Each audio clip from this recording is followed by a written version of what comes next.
বনগাঁ স্টেশনের আগে রেল লাইনে ফাটল, এজন্য শনিবার সকালে প্রায় ৮ ঘন্টার বেশি সময় ট্রেন চলাচল বন্ধ রয়েছে সংশ্লিষ্ট শাখায়। বনগাঁ স্টেশন থেকে কোনো ট্রেন যাচ্ছে না। দ্রুত গতিতে পরিষেবা স্বাভাবিক করার চেষ্টা করছেন রেল কর্তৃপক্ষ। স্থানীয় সূত্রে খবর, সকালে স্টেশনে ঢোকার মুখে রেল লাইনে ফাটল চোখে পড়ে রেল কর্মীদের। সকাল ৯টা ৫০ মিনিটে মাঝেরহাট যাওয়ার একটি লোকাল ট্রেন বেরিয়ে যাওয়ার পর থেকে শুরু হয় সারানোর কাজ। তারপর থেকে আর কোনো ট্রেন যাওয়া আসা করেনি।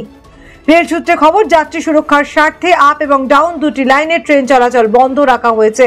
তবে ঠিক কতক্ষণ পর পরিষেবা স্বাভাবিক হবে তা নির্দিষ্ট করে বলতে পারছে না রেলের আধিকারিকরা। অন্যদিকে ব্যস্ত সময়ে ট্রেন পরিষেবা বন্ধ থাকায় বনগাঁ শিয়ালদহ লাইনের যাত্রীরা অসুবিধায় পড়েছেন।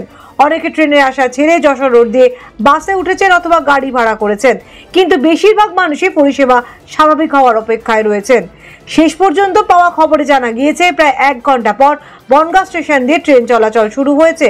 তবে পরিষেবা স্বাভাবিক হতে সময় লাগবে বলে রেল সূত্রে খবর। মাস কয়েক আগেই বনগাঁ লাইনে সংস্কার করা হয়েছে, কিন্তু তারপরেও ওই লাইনে প্রায়শই নানা সমস্যা দেখা যাচ্ছে। জগদ্ধাত্রী পুজোর সময় ট্রেনের যাত্রাপথ কাটছাঁট করায় বিক্ষোভ শুরু করেছিলেন রেল যাত্রীরা। অশোকনগর স্টেশনে অবরোধ হয়েছিল। অবরোধকারীরা অভিযোগ করেছিলেন বনগাঁ থেকে মাঝেরহাট লোকাল ট্রেনগুলি অধিকাংশ সময় মাঝেরহাট পর্যন্ত যাচ্ছে না, বারাসাত বা কলকাতা স্টেশনে গিয়ে থেমে যাচ্ছে। সেই সমস্যা অবশ্য পরে মিটেছে।